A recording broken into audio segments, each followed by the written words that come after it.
ஏன்னா இறைவனுக்கு எந்த ஒரு கணக்கும் கிடையாது, எல்லா இடத்துலையும் இறைவன் நிரம்பி இருக்கிறார். எனவே ஆன்மீகம் என்பது நமது மனம்தான், நம்முடைய மன தூய்மை தானே தவிர இப்படித்தான் செய்யணும் அப்படிங்கிறது மதத்தினுடைய மார்க்கங்களினுடைய வழிமுறைகளை தவிர இது வந்து ஏன் இப்படி செய்ய சொல்லிடுறாங்கன்னா நம்மளுக்கு கட்டுப்பாடுகள் கிடையாது.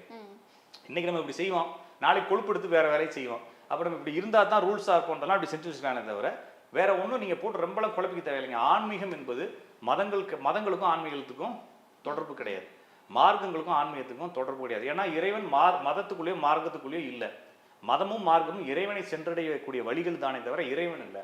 அப்போ உங்களுக்கு இதெல்லாம் மத சடங்குகள் எதற்குன்னா நம்மளை ஒழுங்குபடுத்துவதற்காக. நம்ம ஒழுங்குபடுத்தினா தான் நினைப்போம். இப்போ நீங்கள் நினச்சி பாருங்கள், நம்ம ஊரில் கோயிலே இல்லை, சரிங்களா, என்னதான் செய்யறது, நம்ம எப்படி ஒழுக்கத்துக்கு வருவோம்?